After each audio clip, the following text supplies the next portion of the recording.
Assalamualaikum warahmatullahi wabarakatuh. Selamat pagi anak-anak ibu.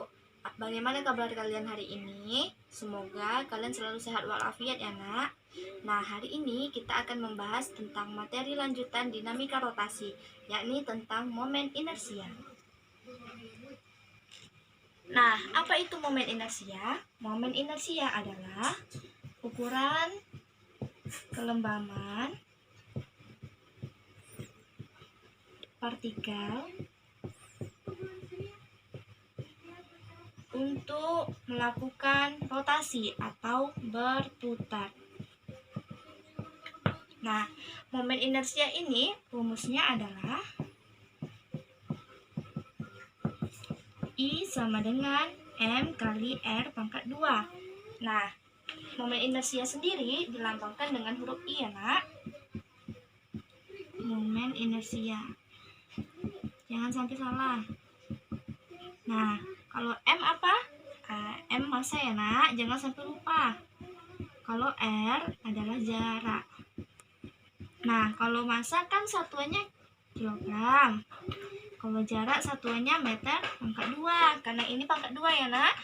Nah, jadi kalau momen inersia satuannya adalah kilogram meter pangkat 2.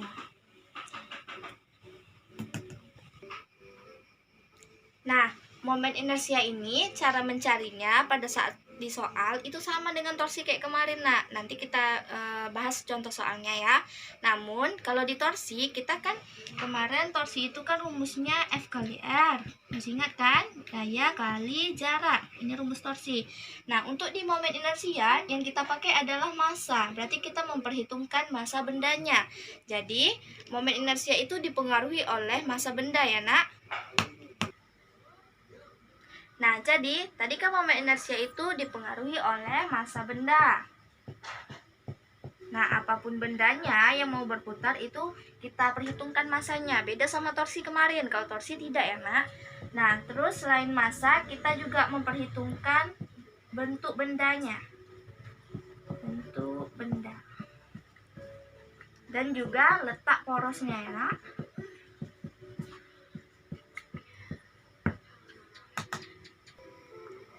Nah, momen inersia tadi kan mempengaruhinya adalah massa, bentuk benda, dan juga letak sumbu putarnya ya nak, atau porosnya. Nah, di sini ibu jelaskan nih, momen inersia itu berpengaruh dengan berbagai bentuk benda seperti misalnya batang. Nah, ini batang ini ada yang namanya porosnya terletak di ujung batang, ya nak, dan juga ada yang di tengah batang. Nah, beda rumusnya antara yang di atas, yang di ujung batang, sama yang di tengah batang. Kalau yang di ujung batang, kita pakai rumus momen inersianya adalah 1/3 M kali R pangkat 2. Nah, kalau untuk yang di tengah batang, kita pakai rumus I sama dengan 1/12 M R kuadrat. Nah, L ini sama dengan R ya nak. Kita ganti aja lah L-nya jadi R, supaya kalian nggak bingung. R itu jarak, M itu massa, jangan sampai lupa. Jadi misalnya bentuk bendanya beda, kalau bukan batang bentuk bendanya berarti I-nya juga beda. Nah, nanti untuk berbagai macam inersia, rumus inersia untuk berbagai benda itu nanti akan ibu screenshotkan atau ibu fotokan lah rumusnya. Jadi kalian bisa baca, karena kalian kan belum punya buku kan, otomatis kalian belum ada pegangan untuk membaca. Bisa juga nanti cari sumber dari internet ya nak. Nah, di sini ibu cuma bahas tentang batang supaya kalian tahu bedanya. Nah, sekarang kita masuk contoh soal ya nak.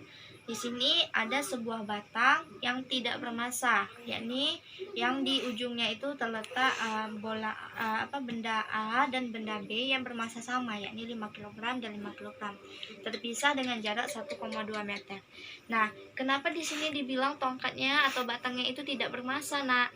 Nah, berarti di sini massanya diabaikan. Bukan berarti momen inersia itu selalu mempengaruhi massa benda ya, nak. Massa benda yang di sini yang dimaksud belum tentu juga massa batangnya.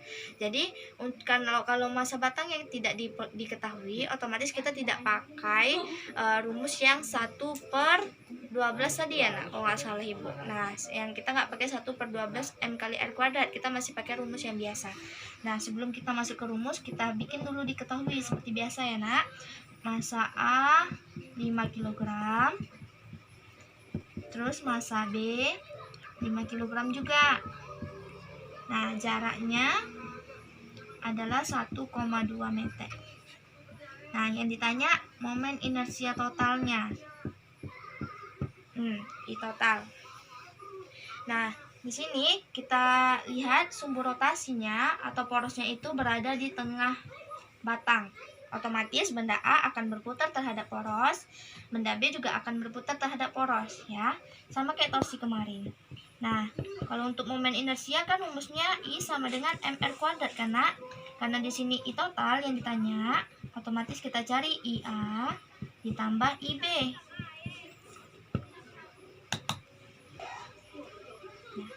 Oke, jadi I total kan yang harus kita cari adalah momen inersia di titik A dan juga momen inersia di titik B.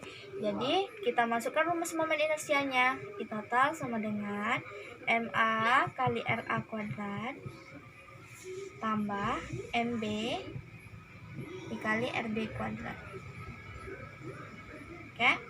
Nah, Bu, berpengaruh nggak sih kalau misalnya A sama B itu berputar, atau ada nggak perjanjian tandanya seperti torsi kemarin? Tidak ya nak? Nah, ingat perkalian cross dan perkalian dot. Di sini kita pakai dot nak, pakai titik. Kalau torsi kemarin ingat, torsi kan rumusnya F kali R kan? Nah, kalau di torsi kan kemarin kita pakai F kali R. Nah, bentuk kalinya itu cross ya nak, ini namanya bentuk cross. Nah, kalau di fisika, kalau kalinya kayak gini, otomatis kita namanya itu vektor. Nah, vektor ingat kan? Vektor itu yang kita lihat adalah arah dan besarnya. Jadi dipengaruhi arahnya. Otomatis kalau kemarin torsi itu kalau dia berputar searah jarum jam, nanti tandanya kita lihat. Kalau berlawanan arah jarum jam, tandanya juga kita lihat. Kalau yang ini khusus untuk inersia, kita tidak memakai atau tidak dipengaruhi oleh searah atau berlawanan arahkah jarum jam benda A dan B ini berputar ya nak. Jadi kita selalu memakai tanda positif. Namanya juga total ya kan, atau resultan. Nah, di sini kita langsung masukkan aja massa di A itu ada 5 kg dikali RA-nya. Nah, coba lihat di sini. Ini kan A sama B terpisah dengan jarak 1,2 meter. Otomatis kalau A ke poros, otomatis setengah dari 1,2 kan? Berapa jaraknya? Kalau RA, khusus untuk RA adalah 0,6 pangkat 2. Jangan lupa dipangkatkan 2 ya nak. Nah, tambah massa B 5 kg dengan jarak yang sama, B ke poros, karena porosnya di tengah-tengah, otomatis 0,6 juga. Pangkat 2. Ini pangkat 2-nya di dalam ya, khusus untuk R. Jangan sampai lupa. Nah, tinggal kita kalikan. 0,6 kali 0,6 itu, supaya mudah, ini kita ganti jadi 6 kali 10 pangkat min 1. Jangan lupa dipangkatin 2. Ditambah 5 kali 6 kali 10 min 1. Pangkat 2. Tutup. Sama dengan, nah, di sini 5 kali 6 kuadrat itu ada 36 ya nak.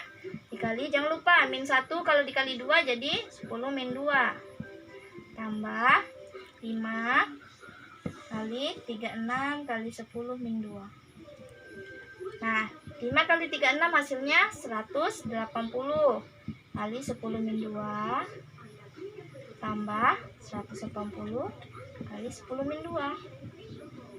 Oke, 180 tambah 180 itu hasilnya 360 kali 10 min 2. 10 min 2 nya tetap ya nak kalau tambah. Nah, baru kita komain lah gitu. Kalau ini minus, otomatis kita majuin komanya ke depan ya nak. Berarti ada, karena ada 2, berarti kita majuin 2 langkah. 1, 2. Berarti hasilnya adalah 3,6 kg meter kuadrat. Selesai. Nah, jika kalian ada pertanyaan tentang contoh soal ini ataupun tidak paham, kalian bisa bertanya di forum diskusi. Ibu sediakan di forum diskusi untuk bisa bertanya, ataupun nanti kalau misalnya belum bisa juga, Ibu akan kasih forum diskusi lain via WhatsApp lah nak, supaya Ibu bisa menghubungi kalian mana materi yang belum paham, terutama di contoh soalnya nak.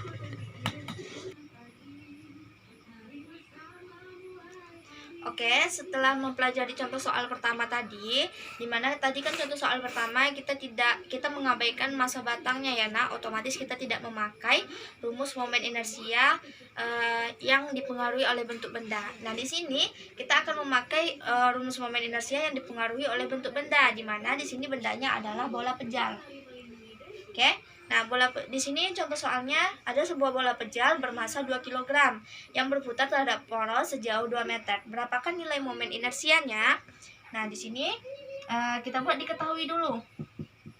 Diketahui masa bola pejalnya adalah 2 kg dengan jaraknya ada 2 meter. Nah, yang ditanya adalah inersia bola pejalnya.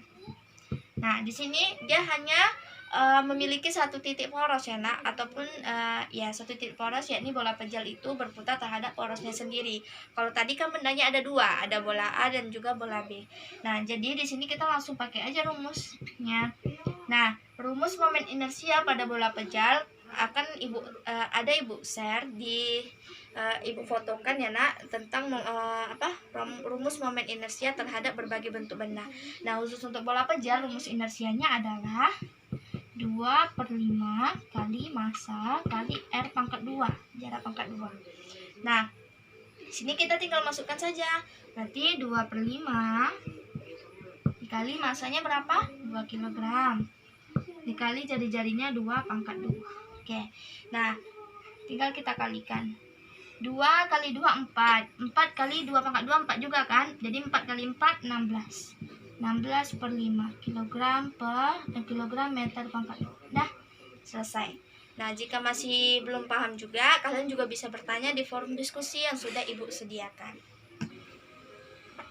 Oke, setelah membahas contoh soal momen inersia dan setelah menjelaskan materi momen inersia, sekarang Ibu langsung lanjut ya nak ke momentum sudut. Nah, kalian jangan heran kalau misalnya nanti kalau kalian punya buku ada materi yang tidak Ibu bahas di buku tapi Ibu bahas di video.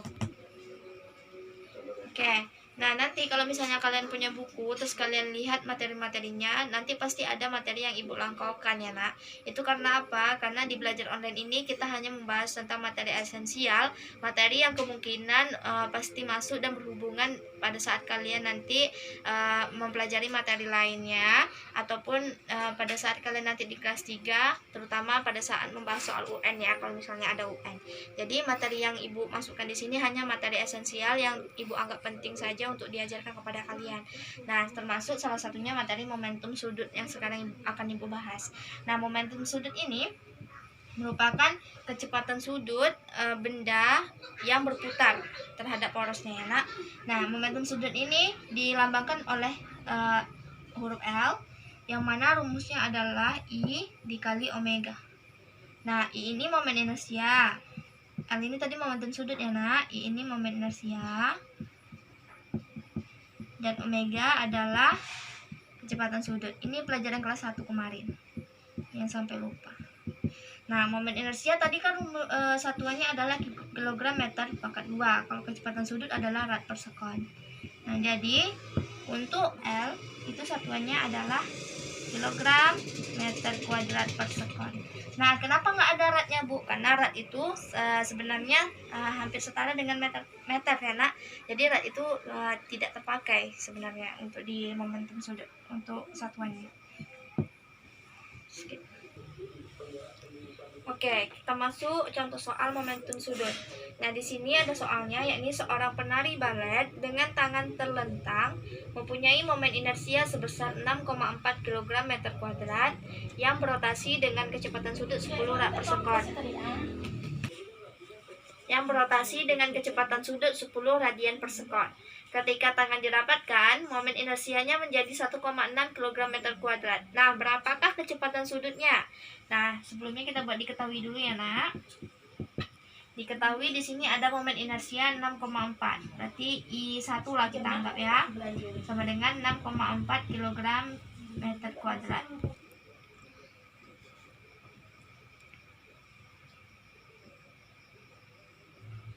Oke.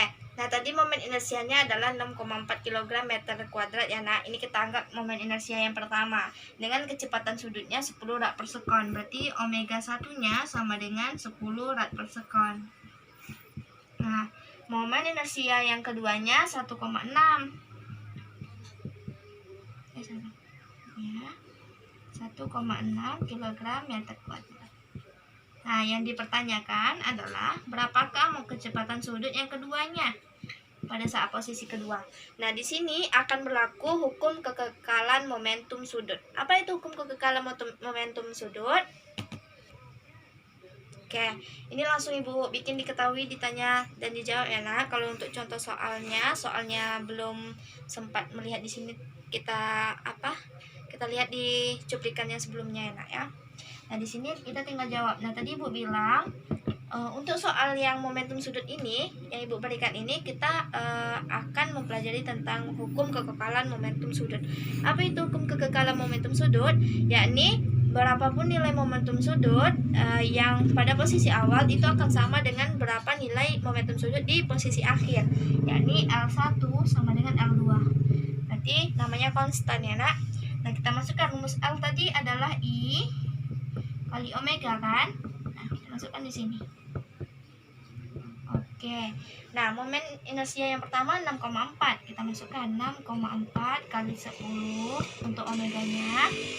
Terus 1,6 kali omega 2-nya yang belum diketahui. 6,4 kali 10 itu adalah 64. Sama dengan 1,6 omega kuadrat.